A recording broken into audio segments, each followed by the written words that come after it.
नमस्कार। पिछले 3 वीडियो में मैंने हार्ट अटैक के बारे में जानकारी दी थी। उसमें मैंने बताया था कि हार्ट अटैक कैसे पहचानते हैं, कौन से सिम्टम्स आते हैं, उसके लिए टेस्ट क्या क्या की जाती है। तो आज इस वीडियो में हम देखेंगे कि हार्ट अटैक का इलाज किस तरीके से किया जाता है। अपने हृदय को हार्ट अटैक के बाद हम किस तरीके से बचा सकते हैं, इसके बारे में हम आज चर्चा करेंगे। सबसे पहले मैं इस वीडियो में ये बताना चाहूँगा कि एक हृदय का हॉस्पिटल में क्या क्या फैसिलिटी होनी चाहिए।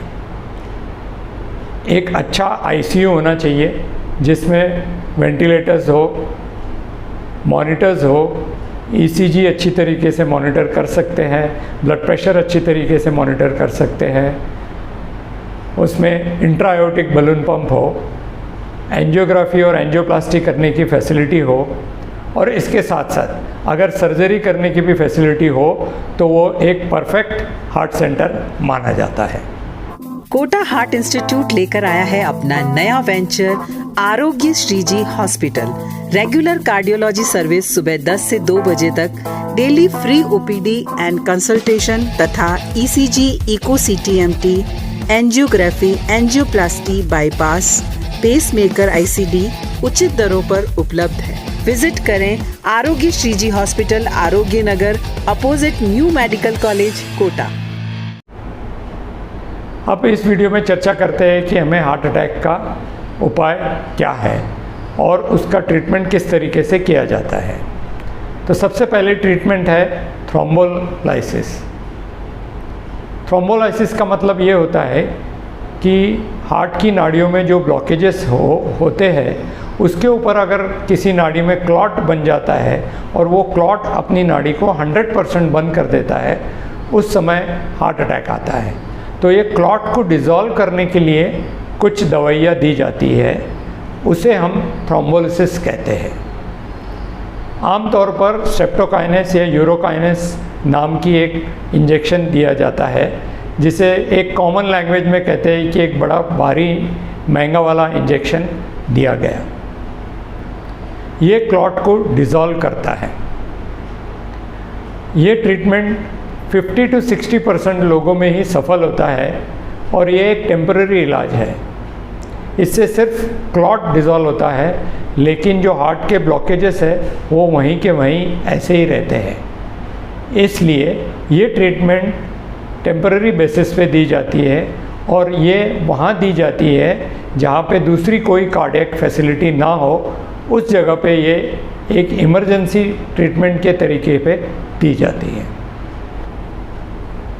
अगर आपको किसी गांव में या किसी उस जगह पे हार्ट अटैक आया है जहां से आप नज़दीकी हार्ट के अस्पताल में नहीं पहुंच सकते, उस समय हम थ्रोम्बोलिटिक थेरेपी देते हैं। जितना जल्दी आप हार्ट के हॉस्पिटल में पहुंच सकते हो उतना जल्दी आपने पहुंचने की कोशिश करना चाहिए। 6 घंटे का एक विंडो टाइम पीरियड होता है। अगर हम 6 घंटे के अंदर हार्ट अस्पताल में पहुंच जाते हैं तो हम हार्ट अटैक के डैमेज से हार्ट को बचा सकते हैं। हमारी भाषा में उसे हम कहते हैं टाइम इज़ मसल, यानी कि जितना कम टाइम लगेगा उतना कम हार्ट का मसल डैमेज होगा। दूसरा टाइम होता है डोर टू नीडल टाइम, यानी कि आपके घर से जब आपको हार्ट अटैक आया तब से लेके जाके हार्ट अटैक का उपचार करने में जो समय लगता है वो अगर जितना कम हो उतना हम हार्ट को अच्छे से इलाज कर सकते हैं। इसे डोर टू नीडल टाइम भी कहा जाता है। जैसे मैंने बताया था कि एक अच्छा हार्ट का हॉस्पिटल में क्या क्या फैसिलिटी होनी चाहिए। अगर वो सारी फैसिलिटी है और अगर आप वहाँ पे पहुँचते हो तो सबसे पहले डॉक्टर आपको इवैल्यूएट करेगा कि आपको हार्ट अटैक आया है और कितना सीवियर है, और उसके बाद आपको कहा जाएगा कि आपकी एंजियोग्राफी की ज़रूरी है। एंजियोग्राफी करने के बाद वो देखेंगे कि कौन सी नाड़ी में रुकावट है और उस नाड़ी को हम स्टेंटिंग करते हैं। जिस नाड़ी से आपको हार्ट अटैक आया है उसकी स्टेंटिंग करना ज़रूरी है। इसे हम प्राइमरी एंजियोप्लास्टी कहते हैं। एक बार प्राइमरी एंजियोप्लास्टी हो जाए फिर उसके बाद डिसाइड होता है कि आगे की ट्रीटमेंट क्या है। डिपेंड करता है कि आपकी दूसरी नाड़ियों में कितनी बीमारी है और सीवियर कितनी है। अगर ये प्राइमरी एंजियोप्लास्टी हम पहले 6 घंटे के अंदर करते हैं तो इसके रिज़ल्ट्स बहुत अच्छे हैं। हमारा हार्ट भी कम से कम डैमेज होता है और हो सकता है कि आपका हार्ट कंप्लीटली रिकवर हो जाए। तीसरी ट्रीटमेंट है कि अगर आपको कोई कॉम्प्लिकेशन हो जाता है हार्ट अटैक का, तो वो ट्रीटमेंट एक सपोर्टिव ट्रीटमेंट होती है जिसे मरीज़ को बचाने के लिए बहुत काम आती है। इसलिए एडवांस हार्ट सेंटर की ज़रूरत पड़ती है जहाँ पे ये सारी फैसिलिटी हो जिससे मरीज़ की जान बचाई जा सकती है। तो पहला कॉम्प्लिकेशन है हार्ट ब्लॉक। हार्ट ब्लॉक का मतलब ये है कि आपकी हार्ट की गति बहुत कम हो जाती है और आपको चक्कर आने लगते हैं और सांस फूलने लगती है। हार्ट की गति लगभग 30-35 हो जाती है। इस समय हमें एक टेम्पररी पेसिंग वायर हार्ट के अंदर डालना पड़ता है और हार्ट की गति को बढ़ाया जाता है। एक बार पेशेंट स्टेबल हो जाए उसके बाद एंजियोग्राफी करके जो भी नाड़ी में हार्ट ब्लॉक है उस नाड़ी को खोल दिया जाता है और प्राइमरी एंजियोप्लास्टी की जाती है। और 48 घंटे या 72 घंटे बाद वो हार्ट का रिदम नॉर्मल हो जाता है, हार्ट का रेट नॉर्मल आ जाता है और टेम्पररी पेसिंग वायर निकाला जाता है। तो इस तरीके से हार्ट ब्लॉक की ट्रीटमेंट की जाती है। दूसरा कॉम्प्लिकेशन है हार्ट फेलियर। हार्ट फेलियर में 2 तरीके की चीज़ें होती है। अगर आपका ब्लड प्रेशर डाउन हो रहा है, आपकी हार्ट रेट तेज़ हो रही है, आपका ब्लड प्रेशर फ्लक्चुएट कई बार करता है, आपको ठीक घबराहट बहुत ज़्यादा हो रही है, तो ऐसी स्थिति में हम इंट्राएओर्टिक बलून पंप का यूज़ करते हैं। तो हार्ट फेलियर में इको पे देखते हैं कि हार्ट फंक्शन कमज़ोर है हार्ट अटैक के कारण और इंट्राएओर्टिक बलून पंप का इस्तेमाल करते हैं। एक बार इंट्राएओर्टिक बलून पंप से अगर मरीज़ स्टेबल हो जाता है फिर उसके बाद एंजियोग्राफी करके जो एंजियोप्लास्टी कर सकते हैं या फिर जो कोई भी ट्रीटमेंट आगे ज़रूरी हो वो करते हैं। अगर हार्ट फेलियर के कारण अगर आपकी सांस बहुत ज़्यादा फूलती है और ऑक्सीजन लेवल शरीर में कम होने लगते हैं तो उस समय वेंटिलेटर की सहायता भी ली जाती है। तो जिन लोगों को सीवियर हार्ट फेलियर होता है हार्ट अटैक के कारण, उनको वेंटिलेटर पे भी रखा जाता है और IABP का इस्तेमाल भी होता है। IABP यानी कि इंट्राएओर्टिक बलून पंप के बारे में मैंने एक वीडियो बनाया है जिसकी लिंक मैं इस वीडियो के नीचे दूंगा, वो आप देख सकते हो।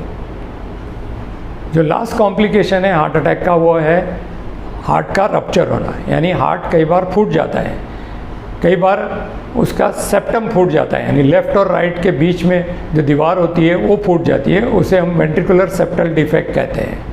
और कई बार हार्ट का सामने का हिस्सा रप्चर हो जाता है, उसे हार्ट रप्चर के कहते हैं। तो कई बार जो माइट्रल वाल्व यानी कि वाल्व मेन वाल्व होता है हार्ट का लेफ़्ट साइड का, उसके स्ट्रक्चर डैमेज हो जाते हैं और वो टूट जाता है।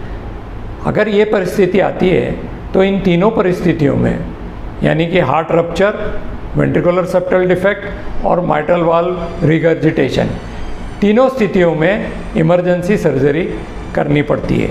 इसलिए जो हार्ट सेंटर में सर्जरी की फैसिलिटी हो वो हार्ट सेंटर ज़्यादा उपयोगी होता है। मैं आशा करता हूँ कि हार्ट अटैक की ये ट्रीटमेंट आपको समझ में आई होंगी। मोटे तौर पे 2 टाइप की ट्रीटमेंट है। पहली ट्रीटमेंट है थ्रोम्बोलिसिस, जो इमीडिएटली की जानी चाहिए अगर कोई फैसिलिटी अवेलेबल ना हो। दूसरा है प्राइमरी एंजियोप्लास्टी, यानी कि आप हार्ट हॉस्पिटल में पहुंच गए हार्ट अटैक के बाद और जो नाड़ियों में रुकावट है उस नाड़ियों को खोल के उसमें स्टेंट डाली जाती है। तीसरा, अगर कोई कॉम्प्लिकेशन होता है जैसे कि हार्ट ब्लॉक होता है तो आपको टेम्पररी पेसिंग वायर डाल के ठीक किया जा सकता है। अगर आपको सांस फूलने लगती है या हार्ट फेलियर में जाता है तो इंट्राएओर्टिक बलून पंप और वेंटिलेटर पे पेशेंट को स्टेबल किया जा सकता है। और अगर बहुत ही डेंजरस सिचुएशन जिसे हम कहते हैं हार्ट रप्चर हो जाता है या वेंट्रिकुलर सेप्टल डिफेक्ट होता है या हार्ट का माइट्रल वाल्व टूट जाता है तो उस समय हम सर्जरी से इसका उपाय कर सकते हैं। मैं आशा करता हूँ कि आपको मेरा ये वीडियो समझ में आया होगा और आप सुरक्षित रहे, स्वस्थ रहे और जीवन का आनंद इसी तरीके से लेते रहे। धन्यवाद। जय हिंद।